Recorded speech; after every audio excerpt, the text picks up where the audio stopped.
ये इतनी बड़ी झूठ मीडिया के आप चैनल पर बैठ के कह रहे हैं, और आप अच्छे पत्रकार हैं, आप पता करिए वो पकड़े गए हैं और उनके सारे कागजात, उनकी सारी जानकारी मीडिया में है। लेकिन कुछ लोग, कुछ यूट्यूबर भाई उसको गलत भी प्रचारित करते हैं।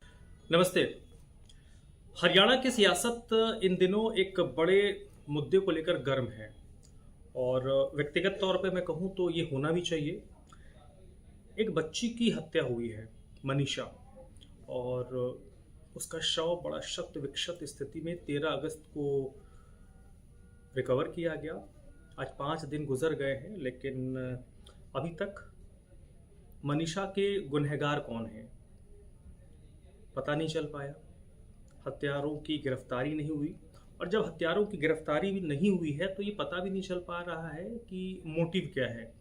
सबसे पहले जो ऐसी घटनाएं होती हैं तो सबसे पहले हत्यारों को पकड़ा जाता है, फिर पता चलता है कि हत्या की वजह क्या रही, किन चीज़ों से हत्या किया गया, कब हत्या की गई।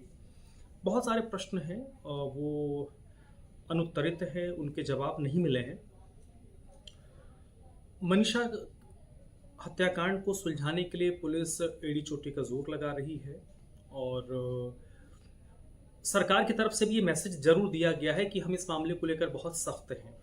और इस मामले में देखिए, मुझे याद नहीं आता कि आखिरी बार ऐसे किसी इंसिडेंट पर हरियाणा में कप्तान स्तर का अधिकारी बदला गया हो।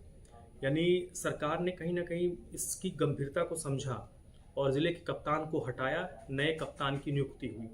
लेकिन 2 दिन से ज़्यादा हो चुके हैं नए कप्तान को आए हुए भी, और जो उस क्षेत्र के आईजी हैं और एसपी, वो घटनास्थल पर गए थे, मौके का मुआयना किया था। लेकिन नया कप्तान आने के बाद भी अभी तक, कहते हैं ना, हासिल क्या है, वो अभी तक कुछ भी हासिल नहीं हुआ। दूसरा एक पहलू है, दूसरा एक पक्ष है, थाना प्रभारी पर गाजगिरी, कुछ और पुलिसकर्मियों पर एक्शन हुआ है। और बड़ी बात यह है कि पॉलिटिकल लोगों के लगातार बयानात आ रहे हैं। हरियाणा के जो चर्चित नाम हैं, जो लोकल सिंगर्स हैं, हरियाणवी के इन्फ्लुएंसर्स हैं, उनकी तरफ से भी मनीषा के पक्ष में लगातार सोशल मीडिया में आवाज़ उठाई जा रही है कि मनीषा को इंसाफ मिलना चाहिए। अब इस पूरे प्रकरण पर आज की जो स्थिति है ये जानना बेहद ज़रूरी है। मोहनलाल बडौली, जो हरियाणा बीजेपी के अध्यक्ष हैं, उनकी तरफ से एक बयान आया जिसमें मोहनलाल बडौली ने कहा कि जो हत्यारे हैं वो गिरफ्तार कर लिए गए हैं।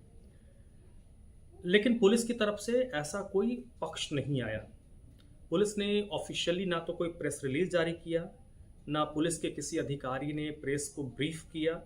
अमूमन इस तरीके की जो बड़ी घटनाएं होती हैं उसमें जब आरोपी पकड़े जाते हैं तो पुलिस बाकायदा प्रेस कॉन्फ्रेंस करती है, और उसमें कम से कम जो सबसे नीचे का अधिकारी होता है वो एसपी होता है। और मैं आज आपको बता देता हूं कि इस मामले पर भी जब गुनहगार पकड़े जाएंगे तो आप मान के चलिए, अगर डीजी नहीं करते हैं तो कम से कम आईजी स्तर के अधिकारी इसमें प्रेस कॉन्फ्रेंस करेंगे।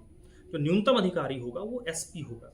एसपी स्तर के किसी अधिकारी, एसपी, डीआईजी, आईजी, डीजी, इस रैंक के अधिकारी प्रेस कॉन्फ्रेंस करेंगे। मुझे लगता है कि डीजी को करना चाहिए, जिस तरीके से मामले की गंभीरता है।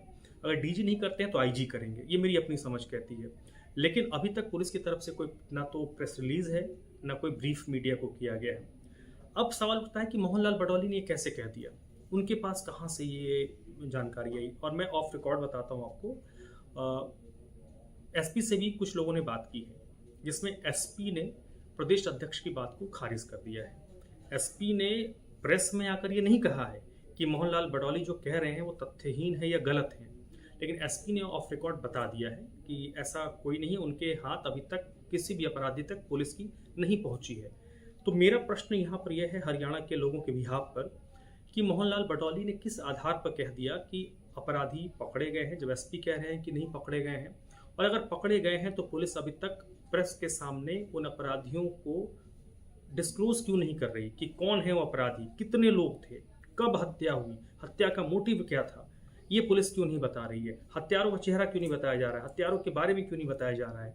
तो फिर क्या मोहनलाल बडौली जो एक जिम्मेदार इंसान है, गंभीर पोजीशन, एक बड़े पोजीशन पर बैठे हुए हैं, क्या उनको ऐसे गंभीर मामलों पर इस तरीके की टिप्पणी करनी चाहिए। इसमें सीधे सीधे जो टिप्पणी, या तो वो ये कह सकते थे कि पुलिस पीछे है और अपराधी जल्द से जल्द पकड़े जाएंगे। उन्होंने ये नहीं कहा, हर सत्ता से जुड़ा हुआ आदमी ही कह रहा है। उन्होंने कहा कि अपराधी पकड़ लिए गए हैं। तो हमारा ये प्रश्न है कि अपराधी अगर पकड़ लिए गए तो कहाँ हैं, किस किस थाने की पुलिस ने पकड़ा, किस ज़िले की पुलिस ने पकड़ा, उनको क्यों नहीं पब्लिक के सामने लाया जा रहा है, उनके बारे में क्यों कोई जानकारी नहीं दी जा रही है। तो लेटेस्ट अपडेट यही है कि मोहनलाल बडौली ने कहा कि अपराधी मनीषा के जो हत्यारे हों गिरफ्तार कर लिए गए, लेकिन पुलिस मना कर रही है और पुलिस की तरफ से ये तो पब्लिक फोरम में है, कोई प्रेस रिलीज़ नहीं है, ना कोई प्रेस कॉन्फ्रेंस किया गया है। तो आपके हिसाब से पुलिस कहाँ चूक रही है, पुलिस क्यों नहीं मनीषा के हत्यारों को पकड़ पा रही है, और इसके पीछे क्या आपको समझ आ रहा है, ये ज़रूर आप कमेंट करके बताइएगा। तो और ये भी ज़रूर बताइएगा कि क्या पॉलिटिकल लोगों को जब तक कुछ आधार बातों का ना हो तो इस तरीके की बातें कहनी चाहिए या नहीं कहनी चाहिए।